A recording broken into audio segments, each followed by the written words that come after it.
प्रिय भक्तों, जब ध्रुव जी घर से निकले तो नारद जी सामने खड़े हो गए।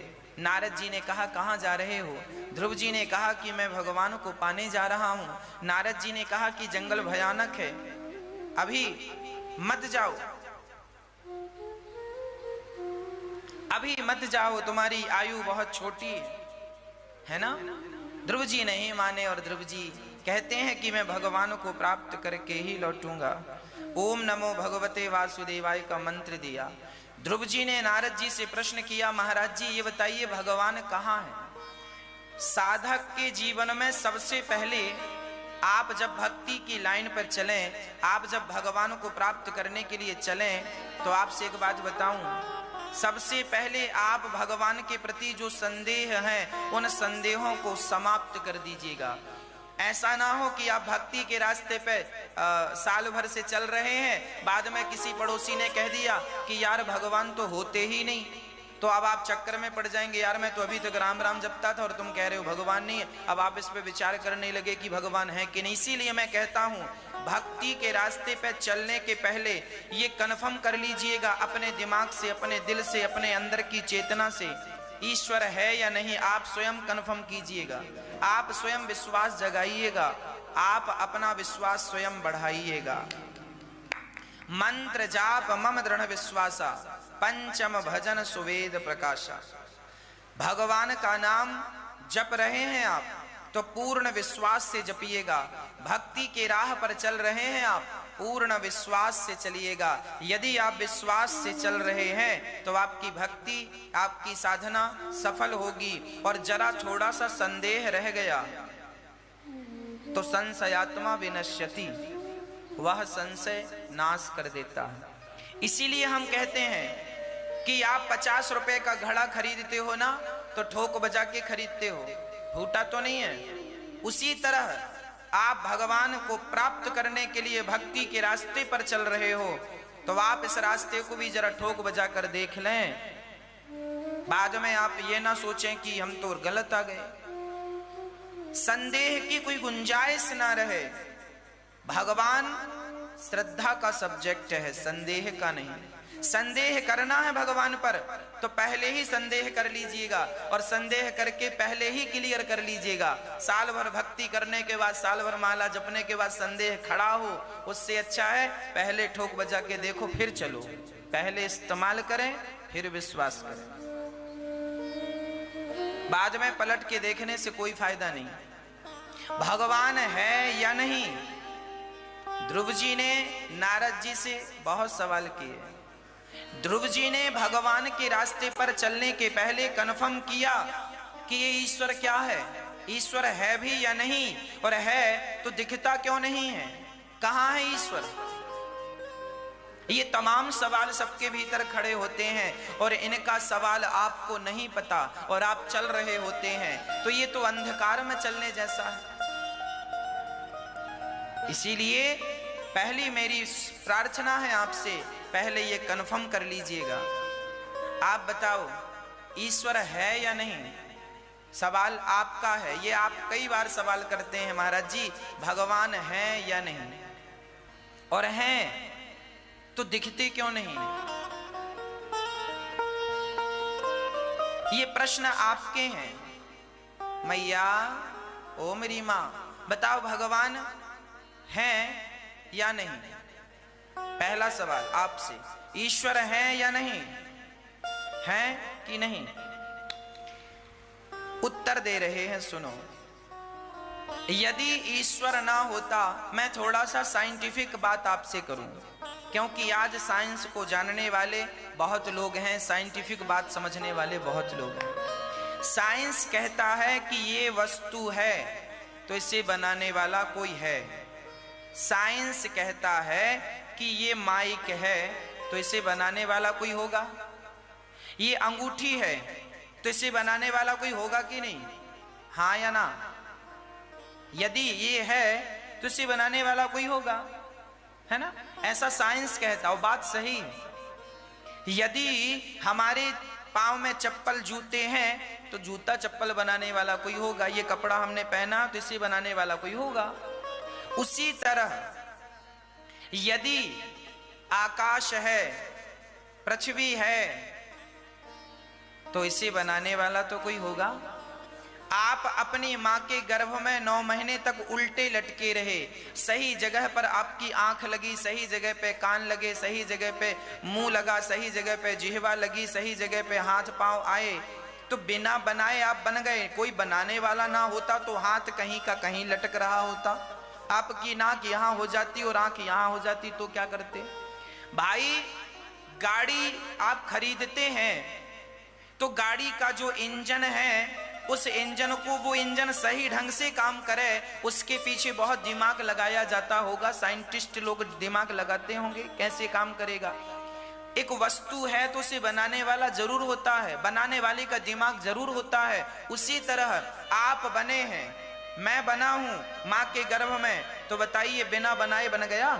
साइंस कहता है बिना बनाए कुछ नहीं बनता, तो फिर मैं और आप बिना बनाए कैसे बन गए? और मैं और आप जो बने, मुझे और आपको जो बनाने वाला था वही ईश्वर है, वही परमात्मा है। सही समय से सूर्य भगवान का आना, सही समय पे चले जाना, सूर्य भगवान का आना और जाना, सही वक्त पर। आप और हम तो कई बार लेट हो जाते हैं ऑफिस जाने में, पर सूर्य की गति लेट नहीं होती, चंद्रमा लेट नहीं होते, है ना। उसी तरह ये सब सिस्टमैटिक चल रहा है। ज्वार भाटा कभी कभी आता है समुद्र में, रोज क्यों नहीं आता? एक बार आता है तबाही मच जाती है। समुद्र का ज्वार भाटा जब एक बार आता है, नगर के नगर, शहर के शहर डूब जाते हैं। रोज क्यों नहीं आता? इसीलिए नहीं आता क्योंकि वो संतुलित है, मर्यादा में है। जब कभी कभी समुद्र अपनी मर्यादा का उल्लंघन करता है तो शहर के शहर डूब जाते हैं। इसका अर्थ है कि इन्हें मर्यादा में रखने वाला कोई तो होगा, तब तो ये मर्यादा में है, नहीं तो कब का संसार डुबा ना चुके होते। समुद्र तो संसार डुबाने की ताकत रखता है, परंतु नहीं डूबा संसार, मतलब मर्यादा में है, हम सब मर्यादा में हैं। तो इस मर्यादा को बनाने वाला कौन है? कोई तो है, उसी का नाम ईश्वर है। ईश्वर है या नहीं, इसमें आपको ये कन्फर्म करना होगा कि आपका दिल क्या कहता है, पड़ोसी क्या कहता है। कुछ लोग तो कहते हैं ईश्वर है, कुछ लोग कहते हैं नहीं है। कई बार आप नहीं है लोगों के पास बैठेंगे तो वो कहेंगे ईश्वर नहीं है, कुछ लोगों के पास बैठेंगे तो कहेंगे है। तो अब ये कन्फर्म कर लीजिए आप, मुझे कन्फर्म है, मैं अपना कन्फर्म है, मैं तो केवल आपका संदेह मिटाने के लिए प्रश्न भी उठा रहा हूं और समाधान भी कर रहा हूं, ताकि आने वाले वक्त में कल आपको ये संदेह ना हो, पहले ही आपको स्पष्ट हो। भाई होता क्या है, लड़का लड़की शादी के पहले ना सारी बातें कर लेते हैं। आज के लड़के, आज की लड़कियां शादी के पहले, ताकि शादी के बाद कोई प्रॉब्लम ना आए, सारी बात शेयर कर लेते हैं, ताकि जिंदगी आनंद से चल सके। आने वाले कल की जिंदगी में शादी के बाद कोई तूफान ना आके खड़ा हो जाए, इसीलिए सारी स्पष्टता पहले से होनी चाहिए। उसी प्रकार भक्ति के रास्ते में आप चल रहे हैं तो स्पष्टता जरूरी है।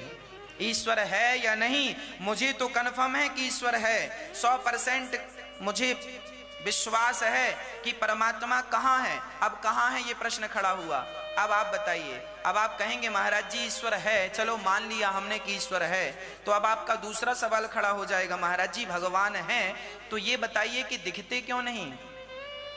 तो उत्तर सुनिएगा, ये बताइए, आप तो पढ़े लिखे लोग हैं, ये बताइए आपने समुद्र को देखा है? समुद्र का पानी देखा है? समुद्र का पानी कितना सुंदर होता है, पर आप उसे एक बूंद जिह्वा पे रखेंगे ना तो पी नहीं सकेंगे, क्योंकि वो खारा होता है। नमक, समुद्र के पानी में नमक होता है या नहीं, मेरा सवाल आपसे है, हाँ या ना? समुद्र के पानी में नमक होता है? होता है ना? समुद्र के पानी में नमक होता है, क्या उस नमक को आप देख सकते हैं? क्या हम देख सकते हैं? जैसे समुद्र के पानी में नमक है पर उसे देखा नहीं जा सकता। हाँ, नमक अलग कर, पानी से नमक अलग करने की एक विधि होती है वहां के किसानों के पास, तो वो नमक अलग कर लेते हैं। बाकी समुद्र की लहरों में तो नमक नजर नहीं आता। समुद्र में नमक होता है, समुद्र की हर बूंद में नमक होता है, पर दिखाई नहीं पड़ता। उसी प्रकार जैसे समुद्र के कण कण में, समुद्र की हर बूंद में नमक समाया है, उसी प्रकार इस संसार के कण कण में मेरे श्री कृष्ण समाये हुए हैं, मेरे भगवान समाये हुए हैं। अब प्रश्न ये खड़ा है कि भगवान है तो दिखता क्यों नहीं? भाई समुद्र में नमक है, कहां दिखता है? हाँ, समुद्र की बूंद जिह्वा पे रखो तो पता चलता है कि नमक है। उसी प्रकार जब आप भक्ति करेंगे और भक्ति के रास्ते पे चल के जरा भक्ति की एक बूंद अपने जिह्वा पे रखेंगे तो पता चल जाएगा कि ईश्वर कण कण में है। ईश्वर एक एहसास है, ईश्वर एक एहसास है। जैसे मां के पेट में बच्चा है, अभी बच्चा छोटा है, 3 महीने का गर्भ है, 4 महीने का गर्भ है, माँ को एहसास होने लगता है। 5 महीने का हुआ, माँ को एहसास, माँ ने अभी बच्चे को देखा नहीं कि लड़की है कि लड़का है, लेकिन एहसास हो रहा है। हाँ, स्त्री को एहसास हो रहा है ना कि पेट में कुछ है, कभी वो इस तरफ जाता है, कभी, जैसे माँ अपने बच्चे को महसूस करती है, एहसास होता है। उसी तरह जब आप भक्ति के रास्ते पर चलेंगे तो ईश्वर का अनुभव होगा, एक एहसास होगा, ईश्वर महसूस होने लगेंगे। हर जगह वो आपके साथ, आपके सामने खड़े नजर आएंगे। जब भी आप भगवान पर समर्पण कर देंगे पूरा, तो कभी आप पर कोई संकट आएगा तो हर क्षण परमात्मा आपके सामने खड़े नजर आएंगे। वो एहसास है, वो एक अनुभव है। सुख, आपके हाथ में बहुत सारे बैक्टीरिया हैं, क्या दिखाई पड़ रहे हैं? माइक्रोस्कोप नाम की एक मशीन होती है जिसे सूक्ष्मदर्शी यंत्र भी कहते हैं। माइक्रोस्कोप से ही आप बैक्टीरिया को देख पाते हैं। माइक्रोस्कोप के बिना यदि आप बैक्टीरिया नहीं देख पा रहे हैं तो भक्ति की आंखों के बिना भगवान को कैसे देखेंगे?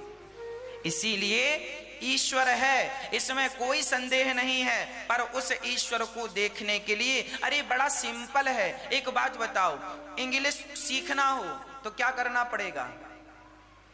इंग्लिश सीखना है तो इंग्लिश की कोचिंग करनी पड़ेगी, पढ़ना पड़ेगा। संस्कृत सीखना है तो क्या करना पड़ेगा? संस्कृत की कोचिंग करनी पड़ेगी, सीखना। चाइनीज सीखना, चाइना की भाषा सीखना तो कोचिंग करनी पड़ेगी। आपको मराठी सीखनी है, कोचिंग करनी पड़ेगी। बिना सीखे आपको कोई भाषा आएगी? संभव है? आपकी जो भाषा है उसे भी आपने बाल्यकाल में छोटे से तुतलाते तुतलाते आप उल्टा बोलते थे, रोटी को तोती बोलते थे, पानी को पप्पा बोलते थे, पर धीरे धीरे माँ बाप ने सिखाया, बेटा इसको ऐसे बोलो, ऐसे बोलो। आपको हिंदी आ गई, आपको इंग्लिश आ गई, आपको संस्कृत आ गई। अरे भाई, कोई भाषा सीखना हो तो उसकी कोचिंग करनी पड़ती। बिना कोचिंग की वो भाषा नहीं आती, बिना सीखे वो भाषा नहीं आती। यदि सामान्य भाषा को सीखने के लिए कोचिंग करनी पड़ती है तो भगवान की भाषा सीखना हो, भक्ति की भाषा सीखना हो तो उसके लिए भी तो कोचिंग है ना? भगवान को पढ़ना हो, इंग्लिश को पढ़ना हो तो कोचिंग, ईश्वर को पढ़ना है तो भक्ति की कोचिंग तो करनी ही पड़ेगी। बिना भक्ति के भगवान को आप महसूस नहीं कर सकते, एहसास नहीं कर सकते। ईश्वर जैसे गुलाब में खुशबू व्याप्त है, ऐसे कण कण में ईश्वर व्याप्त है। जैसे दही में मक्खन व्याप्त है, पर दही के मंथन करने वाला तो हो।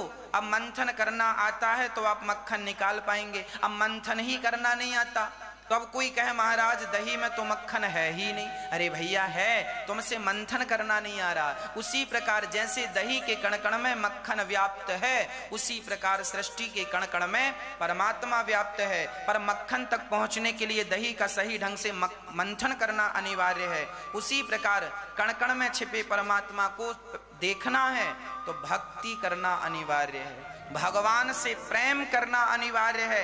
ये शर्त है, बिना प्रेम के, बिना भक्ति के भगवान तक पहुंचा नहीं जा सकता। आपको पीएचडी की डिग्री चाहिए तो आपको पढ़ना तो पड़ेगा, भगवान को देखना है तो भक्ति करना पड़ेगा।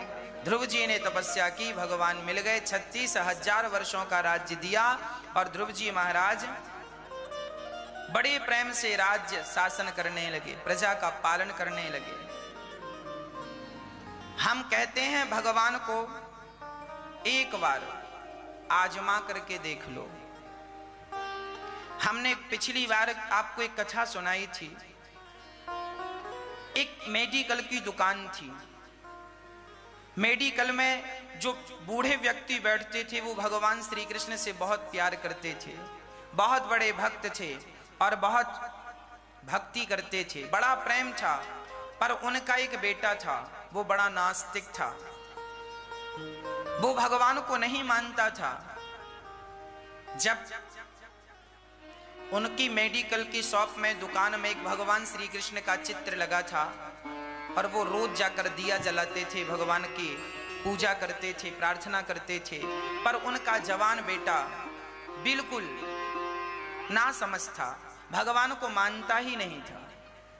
कुछ दिनों बाद वो बूढ़े पिता गुजर गए। अब पूरी मेडिकल की दुकान वो बालक संभालने लगा। चूंकि वो बड़ा नास्तिक था, भगवान को नहीं मानता था, तो भगवान श्री कृष्ण की जो तस्वीर उसके पिता ने लगाई थी वो ज्यों की त्यों लगी रही। अब बेटा नास्तिक था तो ना दिया जलाता ना तस्वीर को साफ करता। धीरे धीरे तस्वीर में धूल जमती गई और वहां पर मकड़ी का जाला सा लग गया।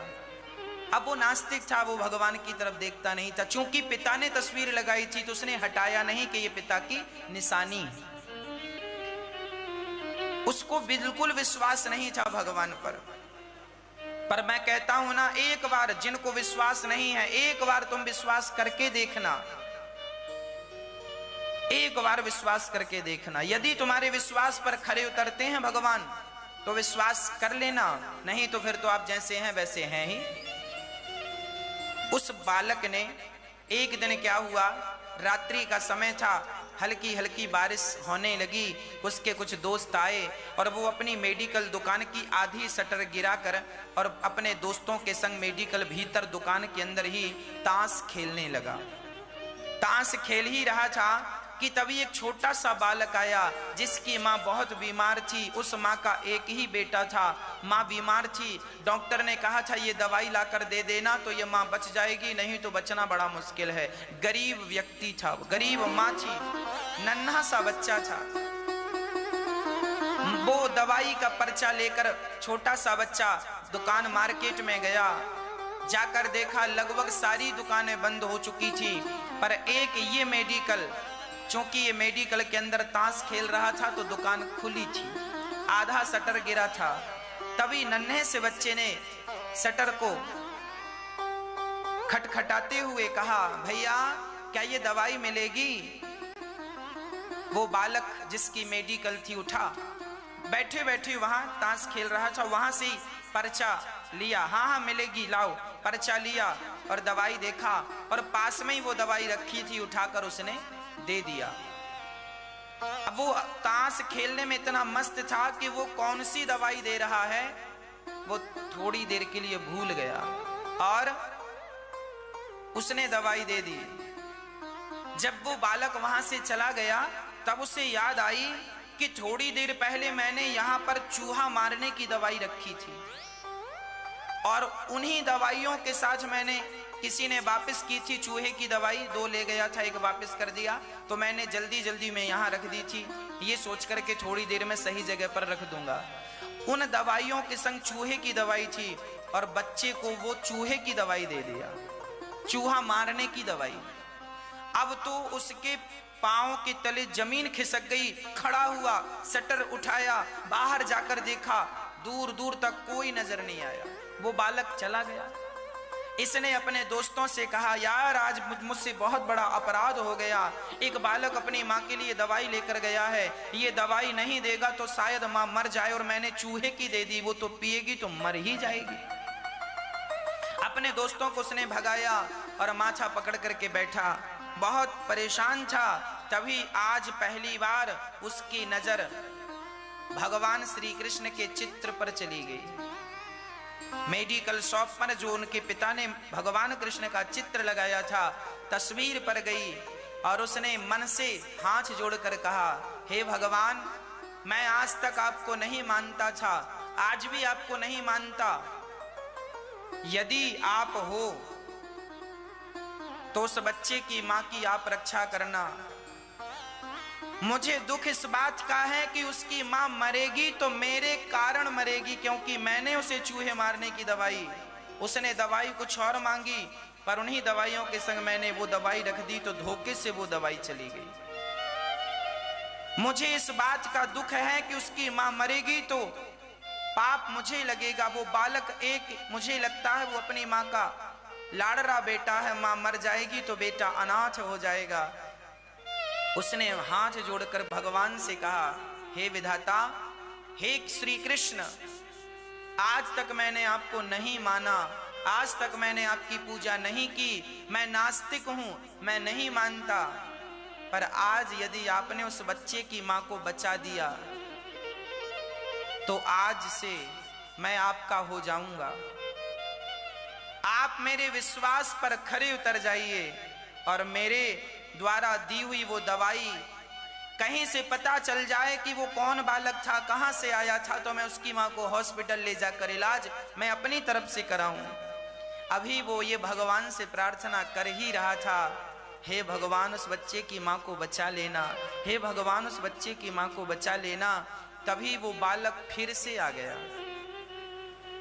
और उसने फिर वही पर्चा दिखाकर कहा, भैया क्या ये दवाई और है? वो दंग रह गया, अरे तुम अभी दवाई ले गई थी, उसका क्या हुआ? माँ को पिला दिया क्या? बोले नहीं, पानी गिर रहा था और मैं घर में गया, जैसे ही मैं अपने आंगन में पहुंचा मेरा पांव फिसल गया और वो दवाई हाथ से छूटकर पत्थर में जाके गिरी, शीशी फूट गई, सारी दवाई बिखर गई। मैं तुरंत दौड़ कर आया कि दूसरी बार वो दवाई मिल जाए तो माँ बच जाए। वो व्यक्ति मेडिकल वाला तुरंत उस बच्चे को गोद में उठाया और उसे कहा, बेटा चिंता ना करो, मैं चल रहा हूँ। उसने तुरंत अपने रुमाल से भगवान श्री कृष्ण के चित्र को साफ किया और अपने 2 आंसू बहाकर भगवान का धन्यवाद दिया कि विधाता, सच कहते हैं वो लोग कि आप पर विश्वास रखा जाए तो आप कभी भक्तों का विश्वास टूटने नहीं देते, आप कभी विश्वास टूटने नहीं देते। आज से मैं आपका हो गया। और उस बच्चे को लेकर वो सही दवाई लेकर गया, उसकी माँ का इलाज कराया, उसकी माँ को हॉस्पिटल ले गया, अच्छे से अच्छे डॉक्टरों से इलाज कराया और उसकी माँ बहुत स्वस्थ हो गई और उस दिन से तो वो भगवान श्री कृष्ण का हो गया। मैं आपसे यही कहता हूँ कि यदि आपको भी भगवान पर संदेह है तो एक बार आप भी आजमा कर देख लीजिएगा, और जब आप आजमा कर देख लेना उसके बाद कभी संदेह की गुंजाइश नहीं होने देना।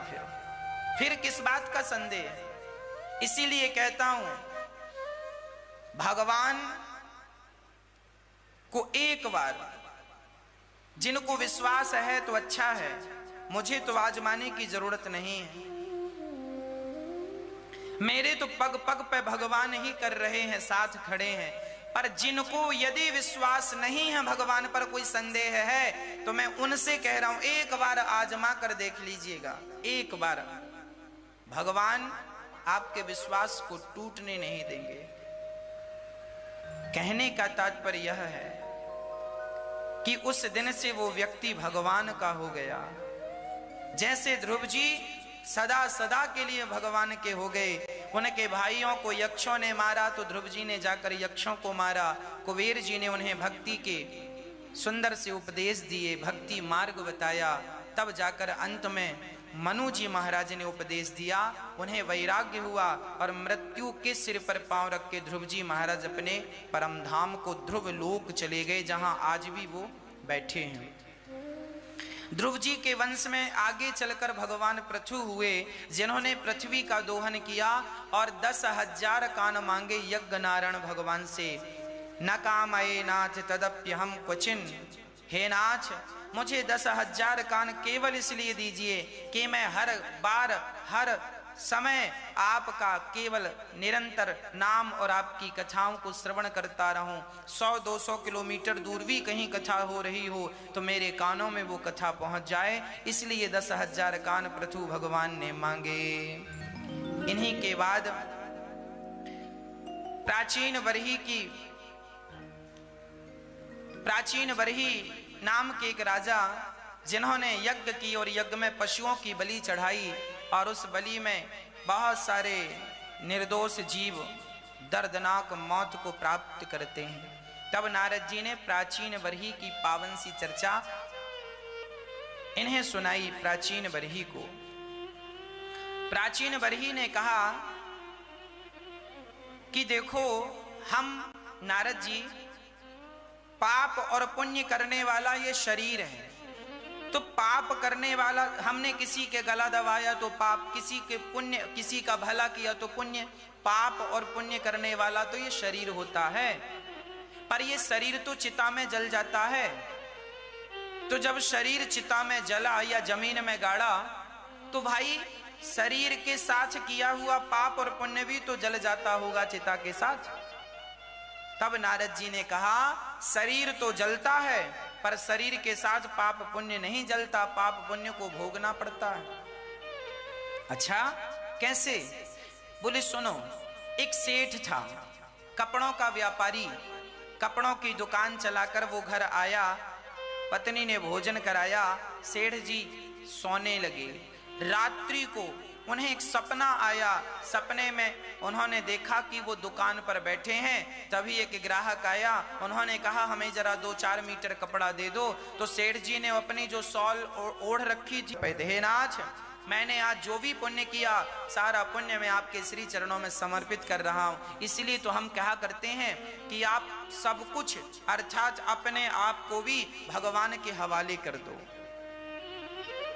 जैसे एक अपराधी जब अपने आप को सरेंडर करता है तो दोनों हाथ उठा करके वो पुलिस के हवाले कर देता है ना।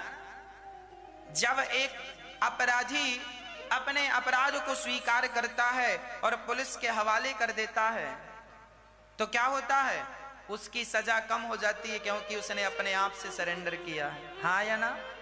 उसी तरह हम तो ये कहते हैं कि आप भी अपने हाथ, मंदिर आप जाते हैं ना, आपने कई लोगों को देखा होगा मंदिर में लोग हाथ उठाते हैं, ऐसे हाथ उठा करके दर्शन करते हैं। इसका अर्थ जानते हैं? जब भी आप मंदिर जाया करो, जब भी आप दर्शन किया करो रंगनाथ भगवान के, बिहारी जी के, राधा रमण जी के, गोविंद देव जी के, जब भी सब कुछ तो कह रहे हैं भगवान।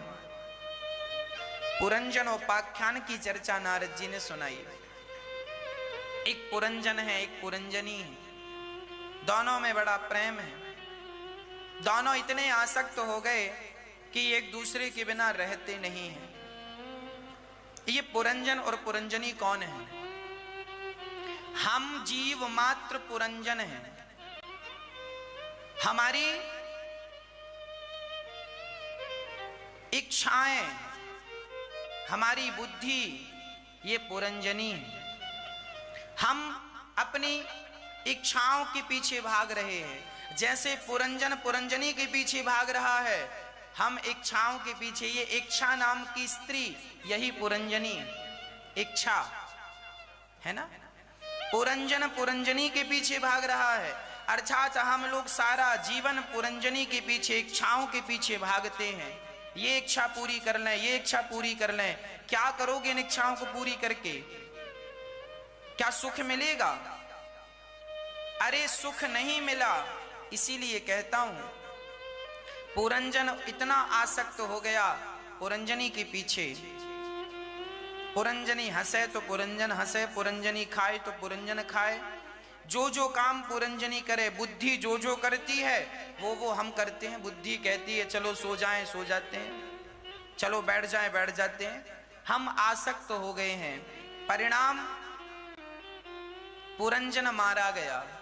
हम संसार में ऐसे उलझ जाते हैं, गंधर्व और गंधर्वियां, मतलब दिन और रात, रोज जिस दिन हमारा जन्म हुआ उसी दिन हमारी मृत्यु ने भी जन्म ले लिया। हम रोज मर रहे हैं पर हमें पता ही नहीं। एक दिन पुरंजन पूरा मर गया है ना, हमला कर दिया, पुरंजन मारा गया। और पुरंजन जब मरा तो अपनी स्त्री का चिंतन करते करते मरा, तो अगले जन्म में फिर स्त्री बन के आया। यही क्रम चलता रहता है। हम जैसे कोरोना को तोड़ने के लिए, कोरोना की चैन तोड़ने के लिए क्वारंटाइन बताया गया ना कि आप घर पे रहो। लॉकडाउन क्यों लगाया गया? लॉकडाउन इसीलिए लगाया गया कि आप सब अपने घर पे रहेंगे, किसी से मिलेंगे नहीं, तो जो कोरोना की चैन है वो टूट जाएगी, हम कोरोना से जीत जाएंगे। उसी तरह ये जो जन्म और मृत्यु की चैन है, ये आज से नहीं अनादि काल से चली आ रही है। पुनरपि जननम पुनरपि मरणम, पुनरपि जननम पुनरपि मरणम, जन्म मृत्यु। हम जन्म लेते फिर मर गए, जन्म लिए फिर मर गए, जन्म लिए। इस चैन को तोड़ने के लिए क्या करना पड़ता है? अपने आप को भगवान के शरण में लाना पड़ता है, भगवत शरणागति ग्रहण करनी होती है, भगवान के चरणों में अपने आप को समर्पण करना होता है। और अविज्ञात ने फिर पुरंजन को पहचाना कि देख तू मेरे पास आनंद से रहता था, जबरदस्ती जाकर के उलझ गया। यदि आप उलझना नहीं चाहते संसार में तो उस अविज्ञात की, अविज्ञात जिसका ज्ञात ना हो, अविज्ञात अर्थात ईश्वर, भगवान की शरण में रहने के 1 करोड़ फायदे हैं और भगवान से दूर हो जाने से 1 करोड़ नुकसान है। तब आप फायदे में रहना चाहते हैं कि नुकसान में? मर्जी आपकी। मनु जी महाराज अंत में दिव्य उपदेश से नारद जी ने प्राचीन वरही का कल्याण किया। पुरंजन को भगवान लेकर अपने धाम गए, भगवत प्राप्ति हुई। कहने का तात्पर्य यह है कि भगवत शरणागति से ही सब कुछ पॉसिबल है, संभव है। अब मनु जी महाराज के दूसरे पुत्र का पावन चरित्र श्रवण कीजिए। प्रियव्रतो भागवत। परीक्षित जी कह रहे हैं कि प्रियव्रत जी तो बड़े दिव्य महापुरुष थे, उन्होंने कब गृहस्थी बसाई। आत्मा रामः कथम मुने ग्रहे रमत यन्मूलः कर्मबंधः पराभवः। तब सुखदेव भगवान ने कहा, भगवान के कहने पर प्रियव्रत जी महाराज विश्वकर्मा की पुत्री वरहिस्मती से विवाह करते हैं, जिनके पुत्र हुए हैं आग्नेयद्र और इनके नाभि और इनके अंग फिर ऋषभदेव जी। इन्हीं के वंश में ऋषभदेव जी के 100 पुत्र हुए। ऋषभदेव जी स्वयं भगवान थे, अपने पुत्रों को उपदेश कर रहे हैं। एक पिता का कर्तव्य है कि वो अपने पुत्रों को ऐसा उपदेश करे कि उनके पुत्र सदा सच्चे मार्ग पर चलते रहें। ऋषभदेव भगवान कहते हैं, नायम देहो देह भाजाम्रलोके कष्टान कामान नरहते बिडभुजाम ये तपो दिव्यम पुत्रकायेन सत्वम सोऽध्येद्यस्मात् ब्रह्म सौख्यम त्वनन्तम। कैसा रहें बच्चे जीवन, कैसा जिए जीवन, संस्कार की बातें बताइए। अपने से बड़ों का कैसे सम्मान करना चाहिए, ये मानव का तन क्यों मिला है इसके बारे में बताओ। आजकल बच्चे केवल खाते 3 काम आजकल लोग करते हैं, खाना, सोना और बच्चे पैदा करना। आज ये 3 काम लोग कर रहे हैं, खाते हैं, सोते हैं और बच्चे पैदा कर रहे हैं, भोग रहे हैं। अरे भैया ये काम तो कुत्ता बिल्ली भी जान रहे हैं। क्या कुत्ता खाना नहीं जानता? क्या बिल्ली सोना नहीं जानती? क्या कुत्ता बिल्ली बच्चे पैदा नहीं करते? बच्चे पैदा करना तो सूअर भी जानते हैं। और यही तीनों काम यदि तुम कर रहे हो तो तुम में और फिर कुत्ता बिल्ली और सूअर में अंतर क्या है? वो भी खा रहे हैं, तुम भी खा रहे हो, वो भी सो रहे हैं, तुम भी सो रहे हो, वो भी बच्चे पैदा कर रहे हैं, तुम भी बच्चे ही पैदा कर रहे हो, वो भी भोग रहे हैं, तुम भी भोग रहे हो। अंतर क्या है? फिर तुम्हारा मनुष्य बनना किस लिए? अरे मनुष्य बनने का अर्थ भोग प्रधान नहीं, मनुष्य बनने का अर्थ है भक्ति प्रधान। हम सत्संग कर सकते हैं, हम किसी का भला कर सकते हैं, हम आत्म कल्याण कर सकते हैं। ये काम कुत्ता बिल्ली पशु पक्षी नहीं कर सकते। आप अपना आत्म कल्याण करने से धरती पे आए हैं, पर संसार में आप ऐसे उलझ गए हैं पत्नी और पुत्र परिवार में, व्यवहार जगत में, कि आप सब कुछ भूल चुके हैं। हम आपकी ही बात कर रहे हैं साहब।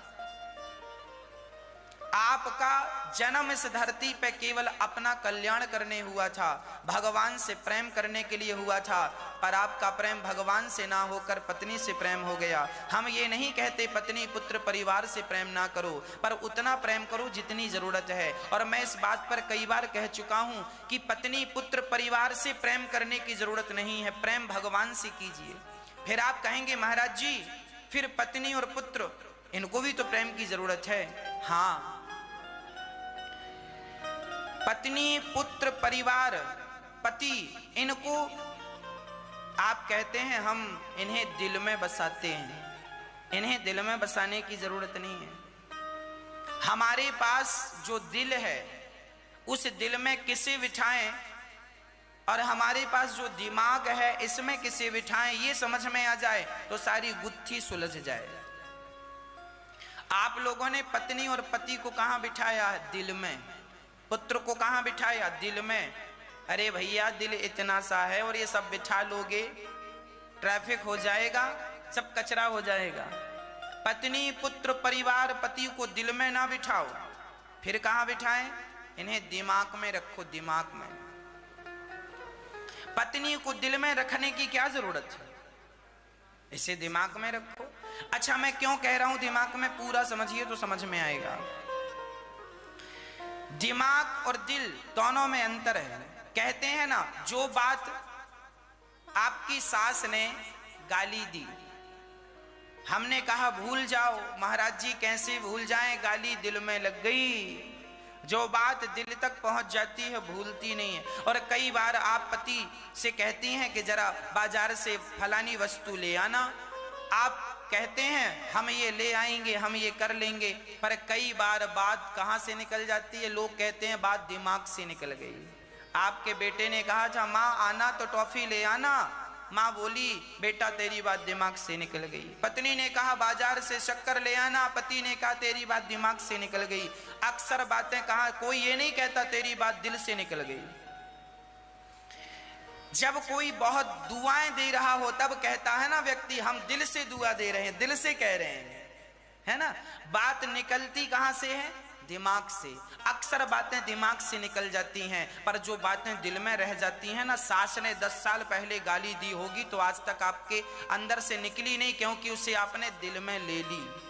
दिमाग में रखी होती तो निकल गई होती, भूल गए होते, पर दिल में रखी है तो अभी तक भूली नहीं। इसीलिए कहता हूं दिल में भगवान को रखोगे तो वो कभी नहीं भूलेंगे, और दिमाग में संसार को रखो ताकि मरने के पहले ये संसार का बिल्कुल कचरा डिलीट हो जाए और निष्कपट भाव से आप भगवान तक पहुंच जाएं। भगवान की प्राप्ति में कहीं ये परिवार बाधा ना बन जाए, कहीं ये पत्नी, कहीं ये पति, कहीं ये पुत्र बाधा ना बन जाए। कैसी बाधा की बात कर रहा हूं? भारत जी परिवार छोड़ करके जंगल गए भजन करने के लिए, पर उनका मन एक मृग में लग गया।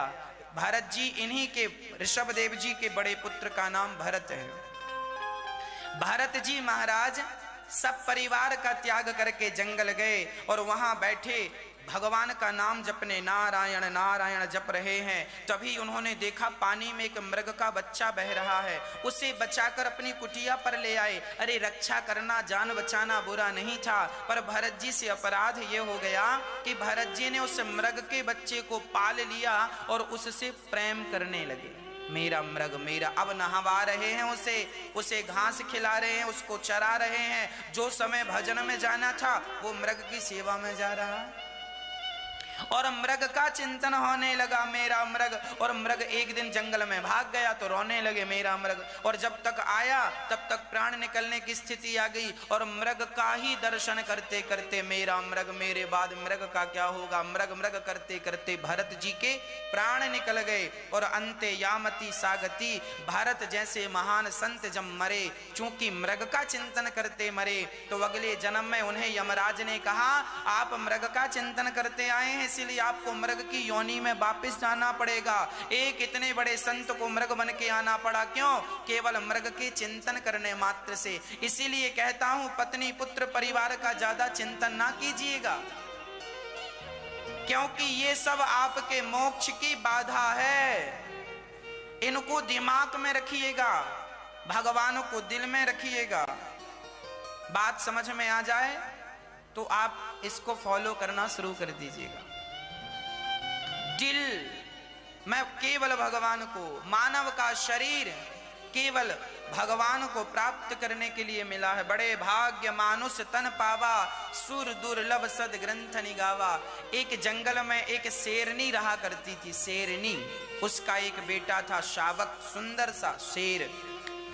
एक दिन वो शिकार करने गई शेरनी, तो उसने देखा कि एक गीदड़ का बच्चा अपनी माँ के आसपास बैठा है, रो रहा है, क्योंकि उसकी माँ मर गई थी। माँ मर गई और गीदड़ की माँ मरी तो बच्चा भी अपनी माँ के आसपास बैठा था। शेरनी को एक दिन दया आई, उसको लगा ये छोटा सा बच्चा है, इसे मैं पाल लेती हूँ। तो शेरनी उसे उठाकर अपने पास ले आई। अपना दूध पिलाकर शेरनी ने गीदड़ के बच्चे को पाल पोस करके बड़ा किया।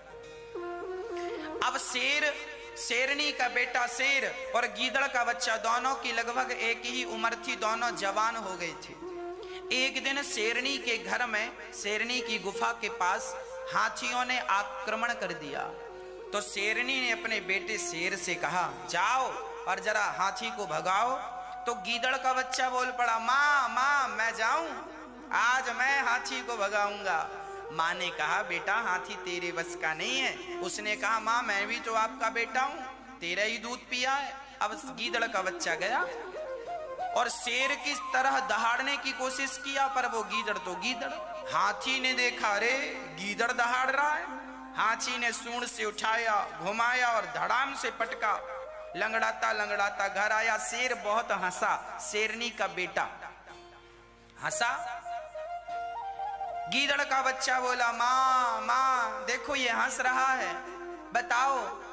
अच्छा, वो शेर गया और उसने हाथी को पराजित कर दिया, भगाया। हाथी भी डरता है शेर से, भाग गया। अब गीदड़ के बच्चे ने अपनी माँ शेरनी से कहा, माँ मैं भी तेरा बेटा हूं, तेरा दूध पिया हूं, ये भी तेरा बेटा है, पर मैं हार गया हाथी से और ये जीत गया, ऐसा क्यों? तब शेरनी ने समझाया, बेटा तूने दूध तो मेरा पिया है, पर तू है गीदड़ का बच्चा और आज तक के इतिहास में हाथी का शिकार कभी गीदड़ ने नहीं किया। हाथी का शिकार जब जब किया है तो केवल शेर ने किया है। हाथी का शिकार केवल शेर कर सकता है, गीदड़ नहीं कर सकता। उसी तरह जैसे हाथी का शिकार केवल शेर कर सकता है, उसी प्रकार भगवान का शिकार केवल मनुष्य कर सकता है। अर्थात मनुष्य के शरीर से ही भगवान को पाया जा सकता है, नहीं 84 लाख योनियां हैं। कीड़ा मकोड़ा, हाथी, चींटी, ना जाने कुत्ता बिल्ली बंदर भालू क्या नहीं है, इन सब योनियों से भगवान को नहीं पाया जा सकता। भगवान को पाया जा सकता है तो केवल मनुष्य के शरीर से। यदि इस शरीर से भगवान को नहीं पाया गया तो फिर बताओ कि इस शरीर को पाना व्यर्थ हुआ कि नहीं?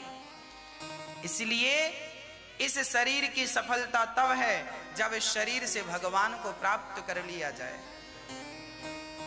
नायम देहो देह भाजाम न लोके कष्टान कामान न रहते विडभुजाम। ये श्री ऋषभ देव जी ने अपने बच्चों को उपदेश दिया। 9 बच्चे तो योगेश्वर हो गए और श्री भरत जी महाराज राजा बने और ऋषभ देव जी अपना शरीर जंगल में जाते हैं, भगवत चिंतन करते हुए, संसार से दूरियां बनाते हुए अपना शरीर पूरा करते हैं। भगवान का सुंदर स्वरूप था, भगवान में विलीन हो गए। भरत जी महाराज अपनी पत्नी और पुत्र को, परिवार को छोड़कर गंडकी के तट पर गए और माता गंडकी के तट पर बैठकर भगवान का भजन किया। पर भरत जैसे साधक को भी एक मृग में इतना मोह हो गया कि उन्हें मृग की योनि में आना पड़ा। इसीलिए आपको मैं सावधान कर रहा हूं, मरते समय यदि आप अपनी पत्नी का चिंतन करोगे तो अगले जन्म में आपको स्त्री बन के आना पड़ेगा। पुरुष का चिंतन करोगे तो आपको पुरुष बन के आना पड़ेगा। कुत्ते का चिंतन करोगे, आज लोग कुत्ते बहुत पाल रहे हैं। एक सज्जन बोले, महाराज जी हमारा कुत्ता बड़ा ईमानदार है। हमने कहा पिछले जन्म में तुम्हारे दादाजी थे इसलिए ईमानदारी से सेवा कर रहे हैं घर की। जब आदमी मरता है तो बेचारा घर का चिंतन करते करते मेरे घर का क्या होगा, घर का क्या होगा, तो कुत्ता बन के आ जाता, जाग उसी घर की रखवाली कर। इसीलिए आप भी अपना मन यहां वहां ना भटकाएं। हम तो कहते हैं ज्यादा से ज्यादा त्याग रखो, किसी से आसक्ति ना रखो। हम ये नहीं कहते कि कुत्ते से नफरत करो ना, कुत्ता द्वार पर आए तो रोटी जरूर दो, कुत्ते को पानी जरूर पिलाओ। भूखे को पानी मिलना चाहिए, भूखे को भोजन और प्यासे को पानी मिलना चाहिए। चिड़ियों के लिए दाना रखा करो, चिड़ियों को पिंजरे में बंद ना करना, बल्कि चिड़ियों के लिए छत में दाना पानी रखना, तो चिड़िया आएगी खाएगी। कहने का अर्थ यह है सेवा सबकी करो पर आसक्ति ना हो किसी से। बात समझ में आई? भाई अब देखो ना, हमने बंदर नहीं पाले, मैं अपनी बात कर रहा हूं, हमने कई लोगों को आपने देखा होता है, कई लोग बंदर पाल लेते हैं, है ना। हमने बंदर नहीं पाले, पर हम हजारों बंदरों को रोज सेवा करते हैं, रोज केला चना और रोटी खिलाते हैं, आप लोग देखते हैं कि नहीं। हमने बंदर पाला नहीं, पर जो घूम रहे हैं बंदर स्वतंत्रता से, उनकी स्वतंत्रता हमने छीनी नहीं, पर उनकी सेवा कर रहे हैं।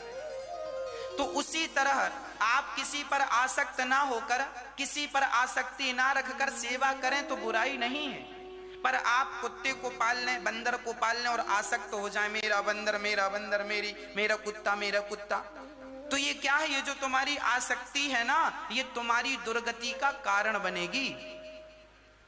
आशा ही परमम दुखम, ये तुम्हारी आसक्ति तुम्हारे दुख का कारण बन जाएगी। इसीलिए कहा करता हूं कि आप किसी पर आसक्त, पत्नी है, पति है, हाँ साथ में रहिए, प्यार से रहिए, बातचीत करिए, पर आसक्त ना होइए पत्नी में। पुत्र के साथ रहिए, पुत्र के बीच रहिए, पुत्र को खिलाइए पिलाइए, संस्कार दीजिए, सब कीजिए, पर पुत्र में आसक्त होने की जरूरत नहीं। पुत्र में आसक्ति ही तुम्हारे दुख का कारण बन जाएगी। उतना ही प्यार कीजिए बच्चों से जितनी जरूरत है, जितनी जरूरत है उतना प्यार कीजिए। ज्यादा प्यार करने से क्या फायदा? भाई बताओ, एक आदमी चाय बना रहा था, एक कप चाय में बताओ कितनी शक्कर पड़नी चाहिए? एक कप चाय में 1 चम्मच शक्कर बहुत है, पर कोई 1 कप चाय में 5 चम्मच शक्कर डाल दे तो ज्यादा मीठी हो जाएगी, पीने लायक नहीं होगी।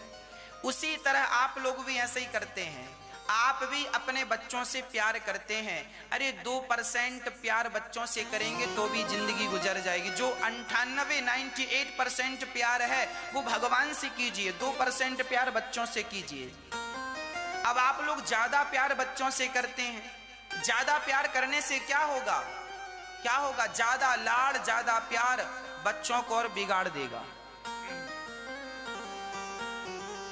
कम आसक्त हो, संसार में रहना बुरा नहीं है, बच्चे पैदा करना बुरा नहीं है, पर देखो सबका एक सिस्टम होता है, किससे कितना प्यार करें, किससे कितनी नजदीकियां बनाएं।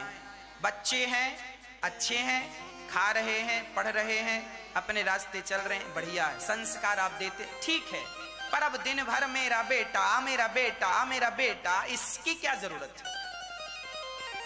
इसकी क्या जरूरत? इतना भी आसक्ति अच्छी नहीं। ये आसक्ति तुम्हारे सर्वनाश का कारण बन जाएगी। मेरा नाती होना अच्छा है, पोता होना अच्छा है, एक बार गोद में बिठा लिया, बच्चे को लाड़ कर लिया, प्यार कर लिया, बस छोड़ दो, वो खेलता रहेगा। अब एक दादी थी, मेरा पोता, वो खेलने जाए तो पांव पकड़ के फिर गोद में बिठा ले, मेरा पोता, मेरा पोता, मेरा पोता। ना खेलने दिया, ना खाने दिया, ना कुछ करने दिया, वो अपाहिज हो गया बैठा बैठा। सही समय पे खेलने नहीं दिया।